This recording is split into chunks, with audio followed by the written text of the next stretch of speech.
Here's hoping we can get Augusto on the line.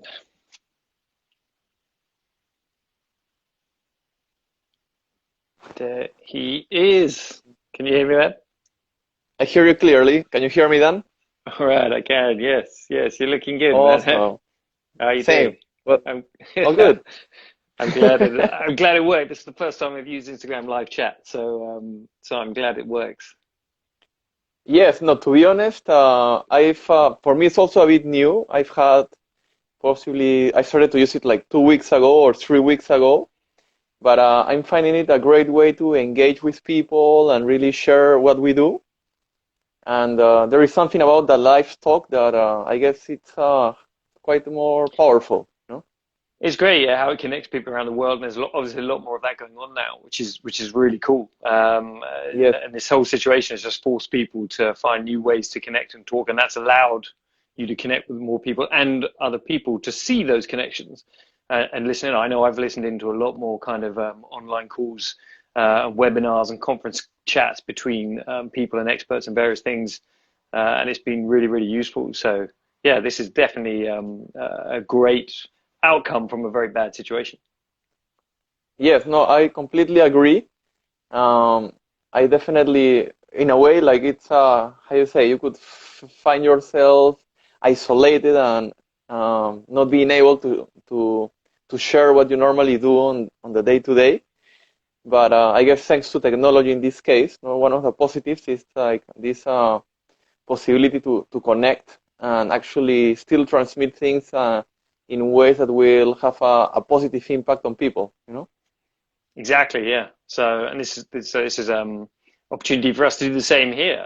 People are now kind of joining in and watching and waving and saying hello, which is super cool. I guess we will get started. So for those of you that don't know me, my name's Dan. I'm the founder of Parkour Generations, and this is our main channel. We are very lucky today to have stolen the time of Augusto Vegas to get him on and have a call. Augusto is a friend of mine and an expert freediver and master breathwork trainer who is currently in a much more beautiful, sunny part of the world. Augusto, I want you to introduce yourself and let us know a bit about what you do. Yeah, thank you very much, Dan, and thanks for the introduction. But just sort of to talk a little on myself, well, my name is Augusto Vegas. I am the co-founder of Survival Apnea. Survival Apnea is a concept, I like to call it an education system that uses breathing and breath holding exercises as tools to develop self-awareness, self-control, and forge body and mind resilience. So this is sort of what I am committed to. So nowadays I travel around the world teaching my courses, running workshops, training people, no, around these concepts. And like Dan says, currently I am in Bali at the moment, Indonesia. Yeah, I agree, it's warmer than London. However, I must say that the last week we've had some crazy weather, like strong winds, rain, nevertheless, still a beautiful place. Well, actually, yeah, we've had amazing weather. For like the last 10 weeks in England have been the sunniest that I can remember for a long time. So we've actually had really, really good weather. But Awesome. I'm sure on balance, Bali is more preferable. So yeah, we first met a while ago actually on a wild fitness retreat. I remember where you were teaching, and I'd been invited over to guest coach some parkour stuff, and that was, I think that was how we first met, right? And I was there, able to experience one of your breathwork sessions, which was incredible. So I think that's where we first met, right? Yes, I remember. I made you guys do a very simple but beautiful exercise called alternate nostrils breathing, which is a great way to, let's say, to center, focus people. And then I send you out to wander on your own, but you had to be in silence Yes. and pay attention to the surrounding environment. So I told you, okay, for a few minutes, you're only going to listen. For a few minutes, you're only going to see. For a few minutes, you're only going to feel. And you're going to avoid mental chatter all the time. And so that was a practice, an exercise that basically it's a form of it. Kind of, it's the intention is to put people in a sort of meditative state of mind, but at the same time keep them engaged with their surroundings. Like some forms of meditation could be great to, let's say, help you calm down, center, connect with yourself, but they might involve you sitting down, eyes closed. So if you were a free diver, you won't be able to really use it, because in freediving you need to be engaged with the ocean. Or as a parkour artist, if you wanted to enter a very focused, connected state, but yet be ready to like take jumps, make landings, etc., you need to be there. So yeah, that was a bit of the intention to share with someone like you guys. Like. Yeah, it was I mean, I remember it well. It was a great session, and I particularly remember some of the free diving breathing as well that you did with us. A little bit of that, which was really, really interesting and very difficult to overcome that reflex to breathe in. And I was sold on this stuff early on, and I grew up training in martial arts, and back then when I was a kid, we were really interested in studying breathing and how that could affect us as martial artists, and how we could change the mind and the body through that. So I've always been interested in it, and always had an appreciation for the importance of understanding our breathing and how it affects our body and our physiology. But not everyone does. So maybe it'd be really good to get you to explain now to everyone watching. Yes. Kind of like, why should we focus on our breathing? Why should we learn to breathe better? Yes. No. Thanks for the question, Dan, and opening the subject. And well, there's many ways we can talk about breath. So first, I'll start by talking about breath as a form of nourishment. So the same way you eat certain foods because our bodies need, let's say, certain nutrients to build us up, to help us have energy, and I guess carry on living and growing, getting stronger.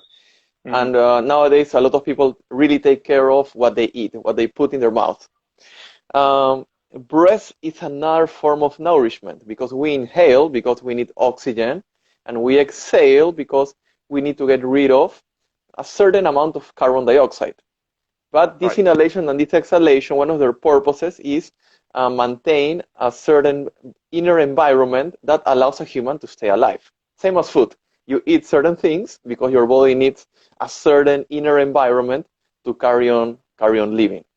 So breathing is a form of nourishment, and people should look at breathing that way. The correct way to breathe on the day-to-day is softly in and out through the nose, very effortlessly. That's how breath should be.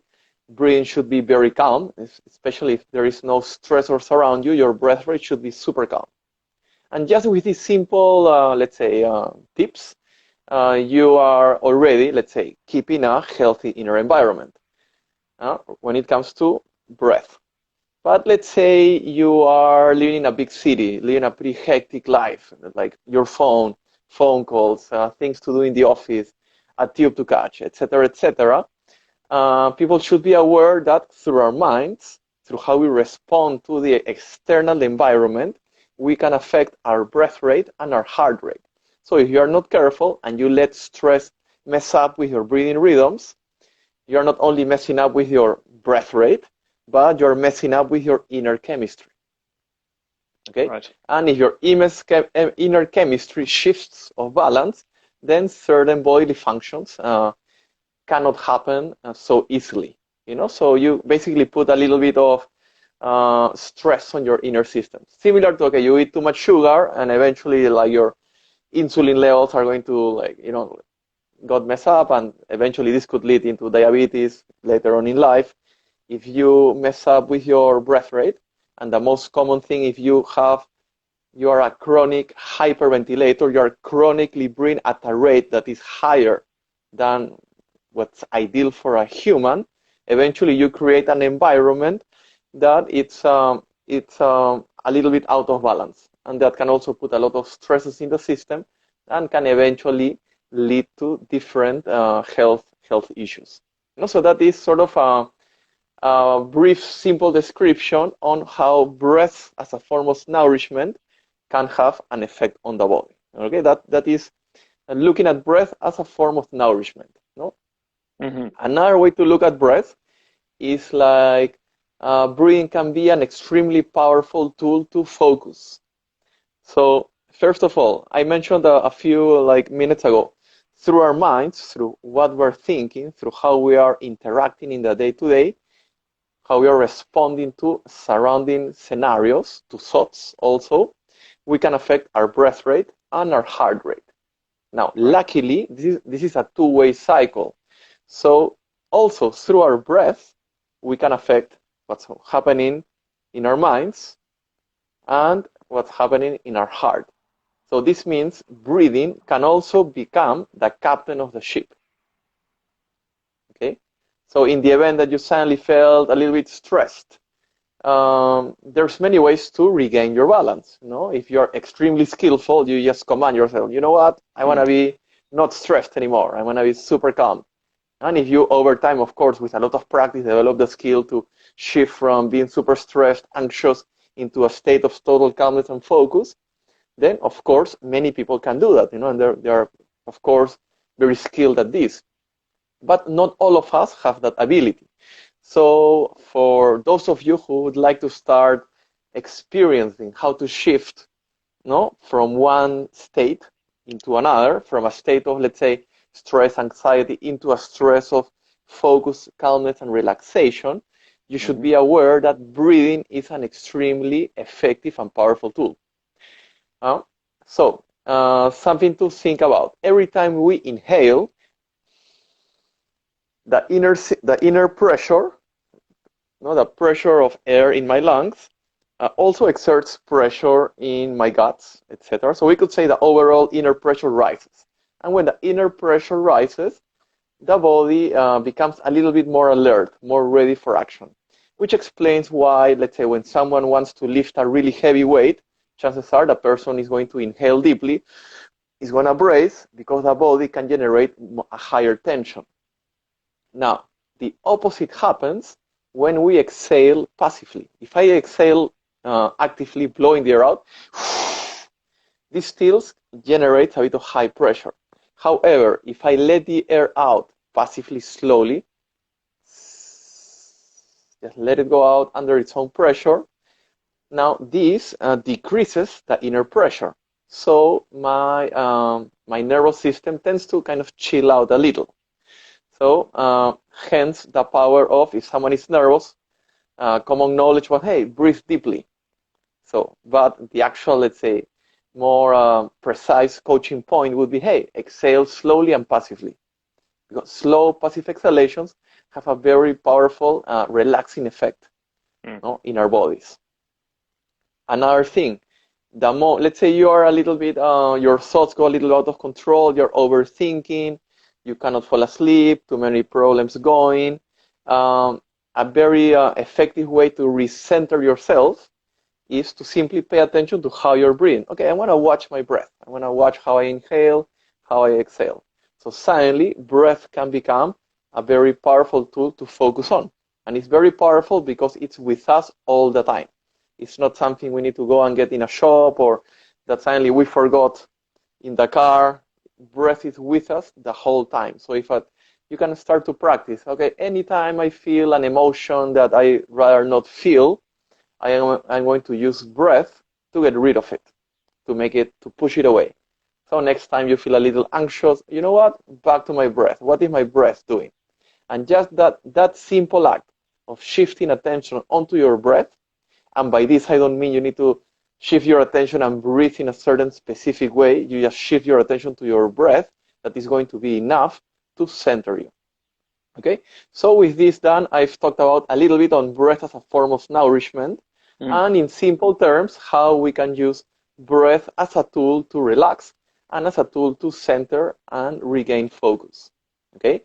There's other things on breath, but I'm not sure if you would like to ask me another question or throw a comment out there. I mean, I've got a ton of questions, Matt. So, but just to dig down a little bit deeper into what you were saying there, obviously all that stuff applies to anyone, right? So, athletes, whatever, of course, they're going to have benefits of breathing. We'll come to that. But what you're talking about there means that anyone in the world really who learns a little bit about this stuff and starts to improve their breathing habits and breathing cycles will generally improve their health, both physically and, mentally and emotionally, maybe get a little bit more develop the ability to control and sort of master their emotional, their mental state a little bit more. So, which is awesome. A couple of questions I want you to highlight sort of why those points are important. You said breathing through the nose is key. Why the nose? Why is it better to breathe through the nose? Well, the very simple answer is that nose was, we, I guess, evolved into having a nose, or a nose appeared in our bodies with the main purpose of being the main, let's say, gateway for air in and out. Right. And the reason behind is the nose, as the air comes in through the nose, eventually it gets warmed up and humidified, no? Which puts it at a temperature and with a humidity that is ideal for the lungs to use it. Okay, so basically it's easier for our lungs to interact with air that has flown in through the nose.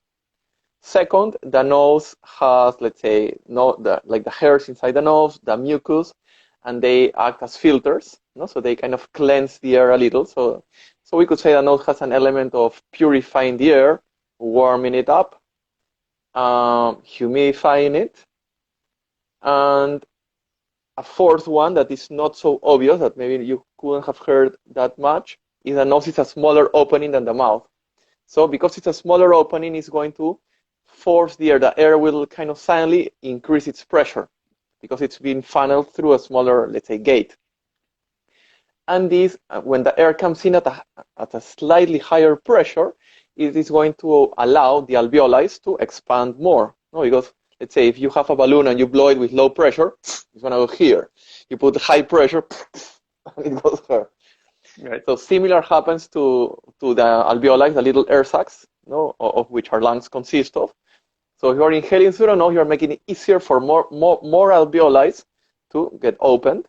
And if more alveoli get open, in a way your lung tissue is being used properly. Plus, it's making gas exchange more effective. You have more surface exchanging gases. Same way, if, for example, I don't move my shoulder, let's say I have a very sedentary life, I work in front of a computer. If I am not careful, eventually I start to lose the ability to bring my arms overhead. Mm-hmm. So if you suddenly imagine you have a very sedentary life, okay? Suddenly your rib cage starts to get a little bit tight. Maybe your guts get a bit bloated because of poor diet. Suddenly what starts to happen, your lungs start to create, like to get trapped in your own cage, Right. So eventually the lung tissue can start getting, if this happens for many years, of course, lung tissue could start to get underused. And like any other body part, if lung tissue gets underused for too long, eventually it starts to decay, to get old, to die slowly. So let's say breathing through the nose with a little bit of pressure is a great way to keep lung tissue a bit more active, if that makes sense.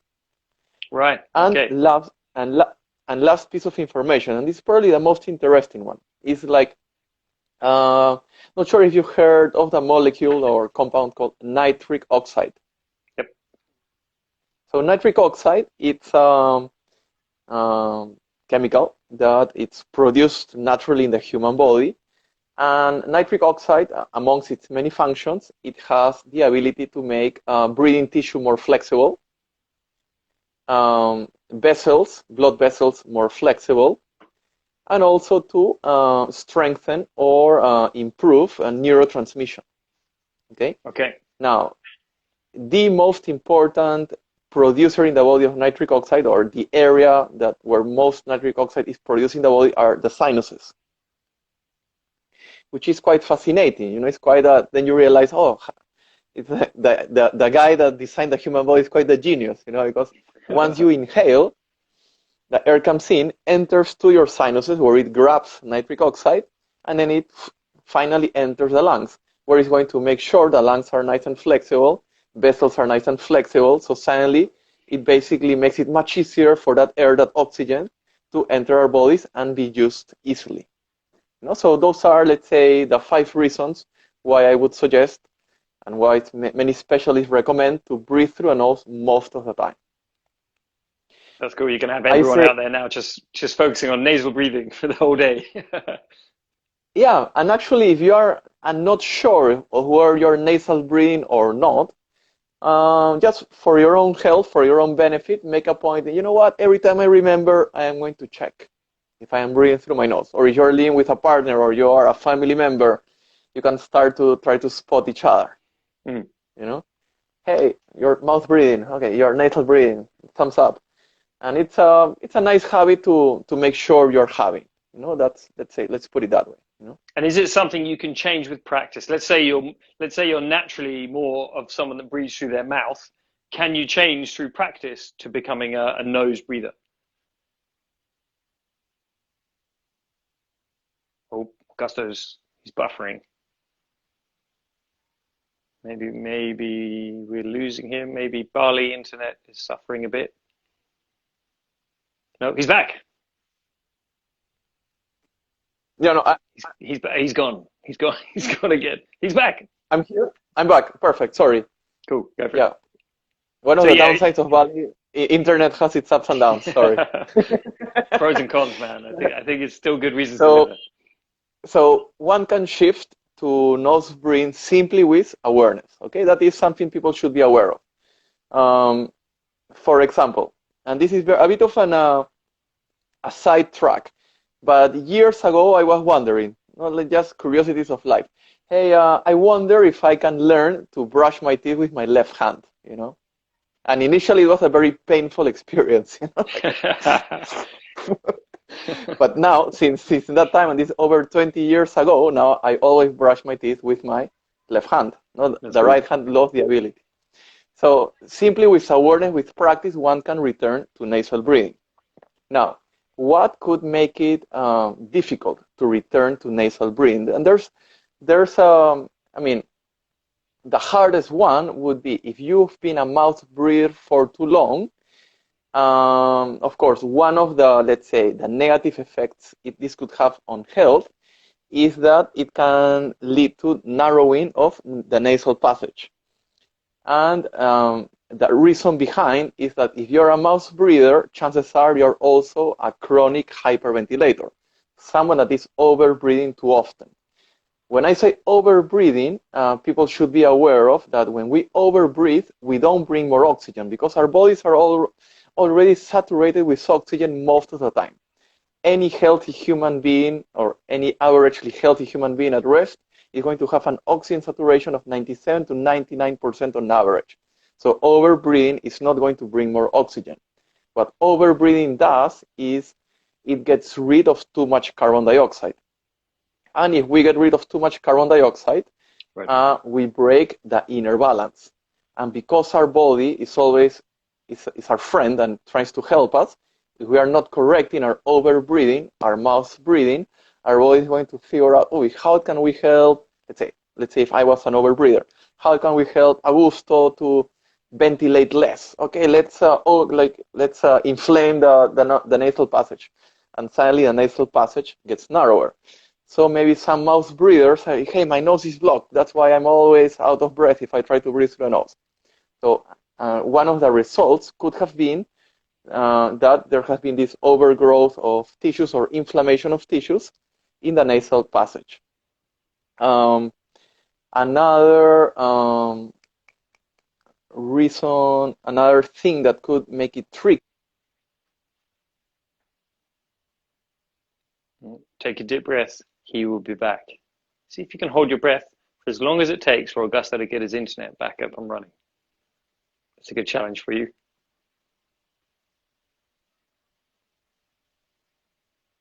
He's coming back. He's coming back.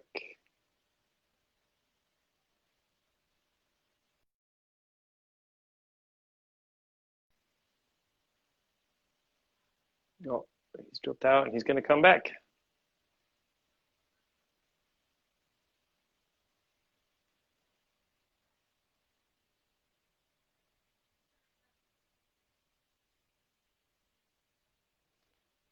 We will try to get Augusto back.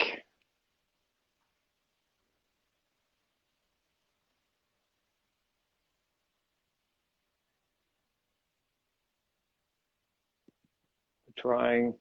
Technical difficulties.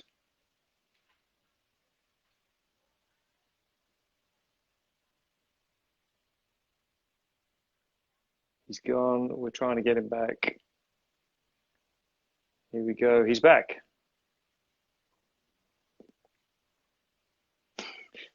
Nick's about to pass out. He's still holding his breath. Yeah, you can Yeah, if you're gonna die. He's back. He's back, and everyone can breathe I, again. They've been I'm holding very their breath while sorry. you're away. I'm very sorry. So I'm back. So we were in the fact that tissue overgrowth could be one because it was a way in which your body can try. And a second one, if you've been over breathing for too long, what this happens is because you are slowly creating an environment inside you uh, of lesser carbon dioxide. No, if you are over breathing chronically, slowly you start to create too much of an alkaline environment in some areas affected by this. Now, if you are constantly flushing out too much CO2, eventually your CO2 threshold, and this is very important for people in general and athletes, if you overbreathe too often, your CO2 threshold starts to decrease. CO2 threshold is the amount of CO2 that when your body feels it, experiences it, makes you feel breathless. So let's say 10 people go running, and there's going to be, they all are running at the same speed. However, some starts to get tired, start to get breathless before others. Okay? What is causing this difference is like each individual has a different CO2 threshold. Mm-hmm. If you are someone that trains, let's say, intensely hard, like a martial artist, a parkour practitioner, a sprinter, you are a human being that is used to being exposed to very high levels of CO2, very high levels of lactic acid. If you are someone that has a very sedentary life and you rarely experience the sensation of breathlessness, but let's say you are a nose breather, you have healthy breathing habits, chances are your CO2 tolerance will be, let's say, average. Like it'll be okay. It'll be right there. But probably as soon as you climb up a few stairs, you're gonna feel a bit breathless. Now, someone that is a chronic overbreather has an even lower CO2 threshold. Okay? This is someone that is going to feel breathless extremely easily. So maybe the fact that you tell this person, hey, try to breathe through your nose and not your mouth. This person might try to breathe through the nose, and just because the opening is a little bit smaller, the person is going to feel the need to ventilate more. And the person is going to revert to mouth breathing like very fast. It's too uncomfortable to breathe through the nose. Okay? So initially, a chronic mouth breather might find it hard to return to nose breathing. But this person should know that it is the same as when someone rocks up into a class the person has never done before. And it's the first time feels very hard. At the end of the month, it starts to feel a little bit easier. By the end of the 2 months, you're another member of the team. So it is a process, right. But it is the same way you lost it, the same way you can regain it. But of course, it won't come for free. You need to put in the time and the dedication. There's no shortcuts in anything, right? There's anything that is worth pursuing, anything that is worth attaining as an adaptation. There's no shortcuts. If anyone is telling to sell you a shortcut, I wouldn't put my money and time on that. That's for sure. I 100% agree. That's cool. So, and you touched there on athletes. So let's go into that a bit. How can breathing help athletes? Parkour practitioners, people that move, people like ourselves. Why should we get into breathing practice to help our performance? Okay, great. Because there's a few aspects. I'm going to talk on the, let's say, the mind, emotional side, and then the training aspect. Okay, the physiological side. So mind, emotional side is great because sometimes in the practice of an athlete, the person is kind of quite used to feeling. Sensations are very strong. You feel your legs super tired, you feel a sensation of breathlessness, and this could, let's say, shade some other things going on inside you. Maybe you are so focused on something that you are unaware of probably the predominant thought of that you were having throughout the session, or certain emotions that appear before, during, and after your practice. With breathing practice, there is a lot of breath and breath holding practice. In order to progress, of course, your breathing and breath holding exercises need to get tougher and eventually extremely tough. Now, the fact that it's a breathing and breath holding exercise also means that it is an exercise where you could easily be not moving at all. You're sitting down, or you're laying down, or you're doing a very gentle move, or you're swimming calmly in a pool. And this sort of space of calmness allows you to pay a bit more attention to what's actually happening in your mind, no? And what emotions, what sensations you are going through when you're under pressure. So suddenly you might realize, you know what, I anticipate too much before my breath holds. I feel it's going to be so hard, and this anticipation blocks my performance. Or at a certain stage, when I normally break and I quit, I've realized that if I shift my thoughts into these other things, or I start repeating this mantra, or I shift my attention onto something else, suddenly I don't need to quit. I can keep on going. Okay? So basically, through breathing and breath holding practice, an athlete can develop the ability to read thoughts and emotions and play with them with much higher skill. So that is one of the main benefits. Sometimes when we are practicing a sport that is very physical in itself, basically the physicality of the activity wins, boom. And sometimes if we are lucky, subconsciously, our minds and our emotions are kind of evolving with the whole thing. But sometimes there's let's say, self-limiting thoughts, self-limiting beliefs, or sensations we could allow to be stopped by, that we assume that that's how we are, and there's no way around it. But through breathing and breath holding practice, one can acquire tools to play with thoughts. No, this thought makes me weaker. Okay, I'm going to shift it for this other one. Or when I normally feel this level of discomfort, I quit. Okay, well, next time I feel that level of discomfort, I'm going to stop thinking of the pink elephant, and I'm going to start thinking of the big polar bear. And oh yeah, when I think of the polar bear, I can keep on going. So breathing and breath hold practice opens this world of a skillful mind game. Okay. Right. Some of the toughest sessions in my life have been lying down in bed, and they take no longer than 10 minutes. It's just me lying in bed with a stopwatch, and I know I'm going to go through hell. Okay. But it is.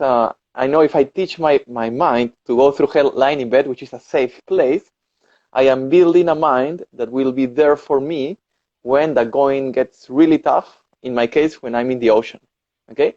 So that it'll be some of the transferabilities of breathing and breath hold practice to the mental game of an athlete.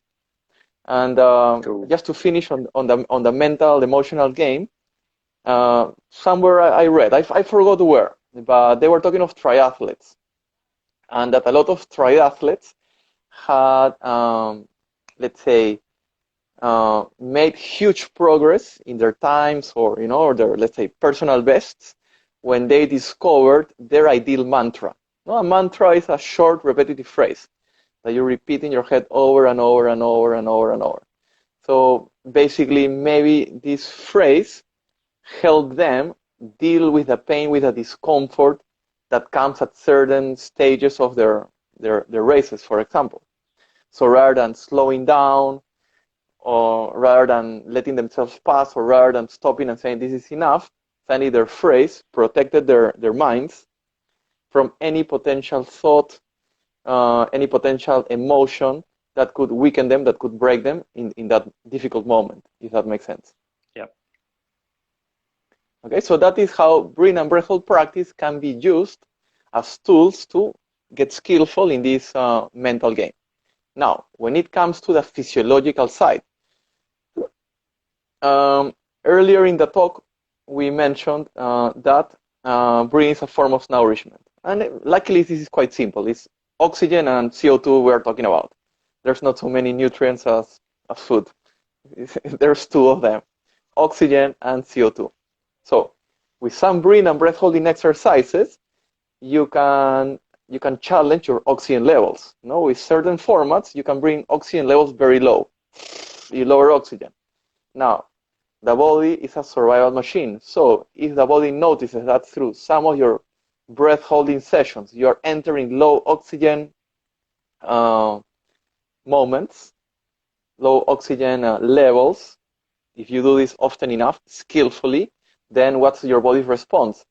Okay, we need to provide you with more red blood cells. So please, bone marrow, send the red blood cells up, because every once in a while, Augusto experiences low oxygen. Next time he experiences low oxygen, we want these extra red blood cells to be ready for him.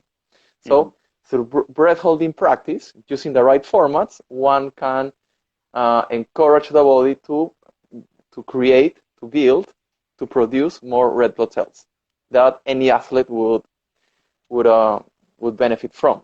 That is one. More red blood cells.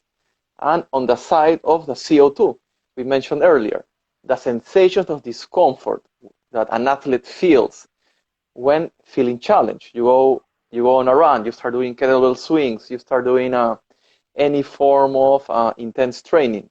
You're in martial arts, no? At the end of the round, you're like breathless, you know? So this breathlessness is not, this sensation is not due to low oxygen. This sensation is due to high levels of CO2. And through breathing and breath hold practice, one can expose himself, herself, to extremely high levels of CO2. Okay, so through breathing and breath holding practice, an athlete can train, can improve red blood cell production, and can increase tolerance to discomfort, put in other words. Now, how suddenly you can mix the two worlds? For example, there used to be, when we met Dan, I was coaching for Wild Fitness.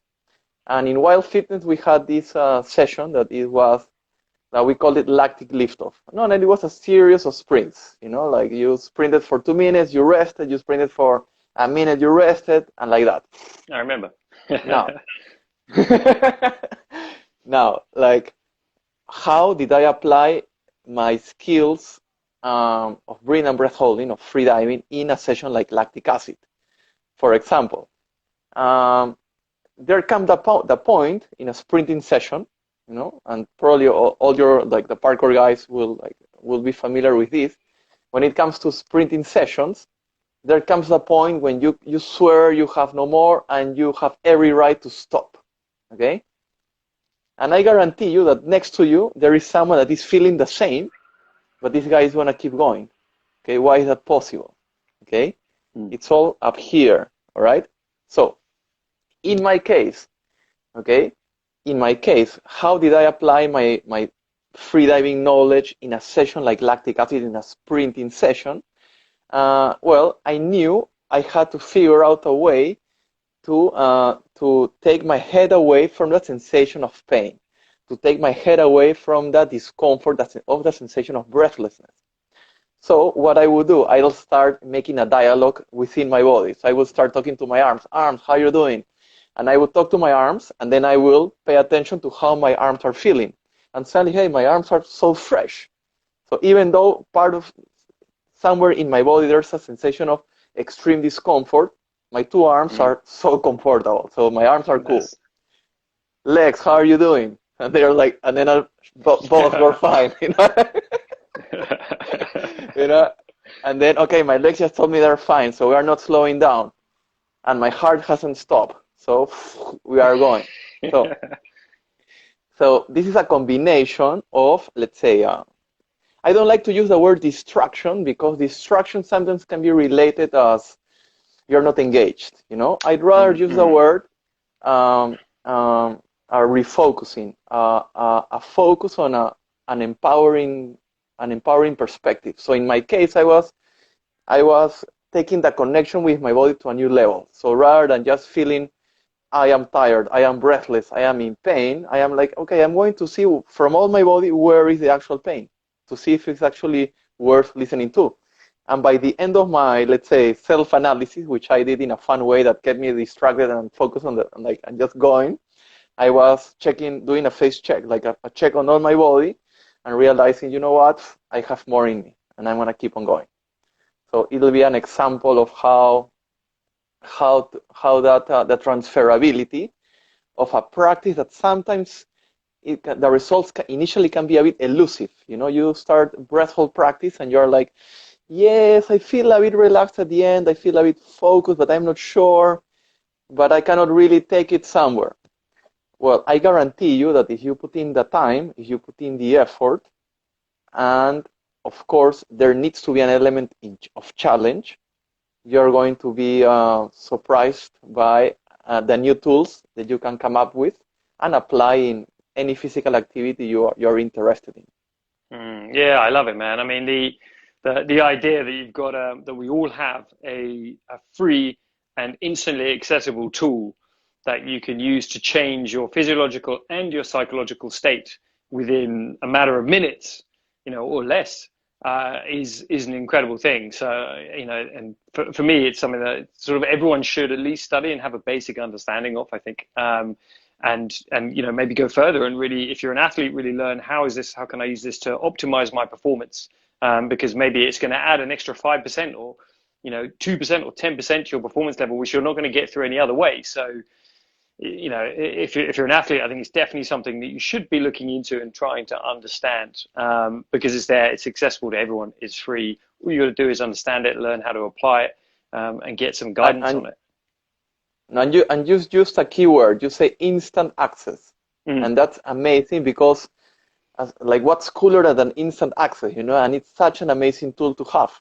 It's like my breath is with me all the time. And like no matter what you're doing, it'll be there for you. So why not raise awareness in how I can use it for my own benefit? And exactly, the fascinating thing is like each individual will have its own very particular relation to breath and yes. how they use it. So that is something really cool. Okay, so as an individual, you can decide, hey, how am I going to relate to breath? Okay. Yeah, exactly. It's kind of unique for as everyone is unique. They've got their own unique relationship to breathing, and therefore a unique path of development, which is super cool. And I think a lot more people are aware of it now. It's a lot more widespread in terms of understanding, and athletes understanding it, and people understanding it for mental health reasons, and soldiers using it, special forces using box breathing before they breach rooms and things like that. So it's kind of become much more widespread, which is cool. And what that means is we need more good teachers of it like you. So where can people find out more information about what you do if they want to learn, if they want to understand how they can train with you? Where do they go? At the moment, I've for most of my life, I've taught in person. However, nowadays probably none of us can fly anywhere. Till further notice. Yeah. I've recently launched my online school. Okay, and it's Survival Apnea. Awesome. So through Survival Apnea, either through Instagram, Survival Apnea, or through the website survivalapnea.com, people can reach me. And I am always available, happy to help, happy to answer questions. I get fascinated when I see people that are engaged in my programs, And for those of you who are interested in learning more in breath, and this is at any level, you don't need to be a pro athlete, you need to be an advanced, this is for everyone. I have a very cool workshop called Breathe for Health and Performance. It's a very short talk, it's like 20 minutes plus minus, followed by a few exercises, explain why they are good for you, which then you can follow with an 8-week home program. Okay? This home program, it is not designed to experience breathing and breath holding exercises to the point of extreme discomfort yet. It is a program to get you familiarized with how to use breathing and breath holding practice to regain, let's say, nasal breathing, to start teasing, to start playing with the idea of how breathing can be used as a training tool. Okay? So after you engage with, let's say, you've done the Breathe for Health and Performance workshop, done a little bit of practice, throughout all this process, you're always very welcome to tell me where you're at, what you're going through, what you're experiencing, and I'm always available to help. And good news is that you can get in touch with me through Dan and Parkour Generations.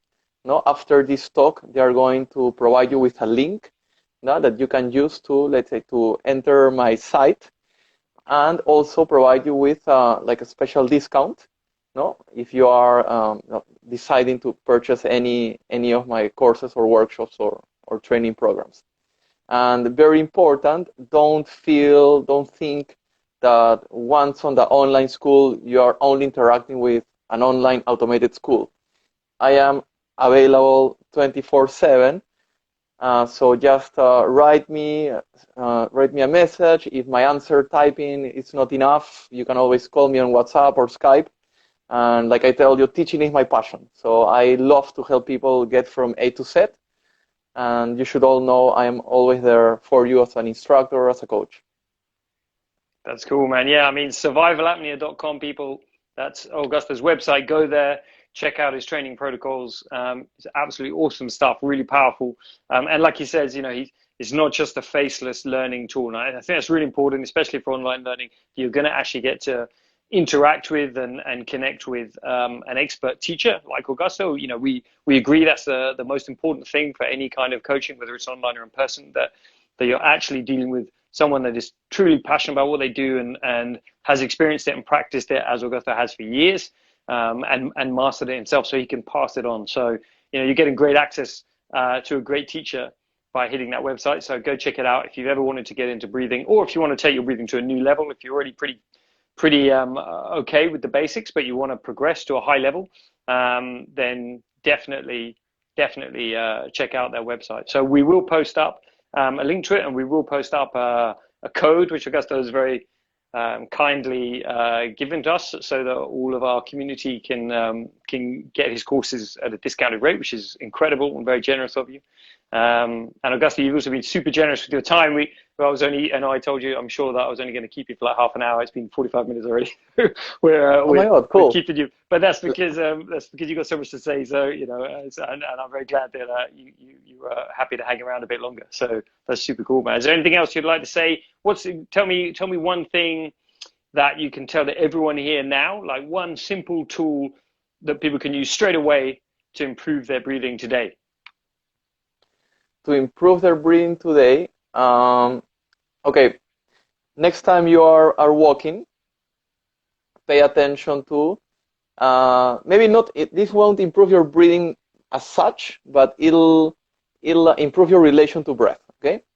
Next time you're walking anywhere today, count how many steps it takes you to complete an inhalation and complete an exhalation. Just do that. All right. Very nice, very nice. And what should they do with that information once they've got it? Do they then try and lengthen the amount of steps, or? No, with that information, they realize that breath is with them all the time. So, where this translates to, let's say you are, I mean, I normally use it when I'm teaching surf survival. You know, let's say if you are a bit breathless in the ocean, and probably your breathing rate is gonna be, you're gonna inhale in two piles, 1, 2, exhale in 2. That's accelerated. If you notice, let's say the danger is gone and you can chill out, okay, I'm going to slow it down. But so it provides you a measuring tool. So if you notice maybe you are a bit of an accelerated day, chances are your steps are gonna be super fast and your breath rate is super fast.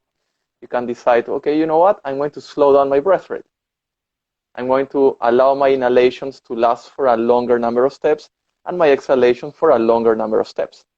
So a simple way in which you do, someone that is having a bit of a stressful day in the city, is simply count the number of steps that takes you to inhale and exhale, and then lengthen it and see what happens to your emotional states and your thoughts.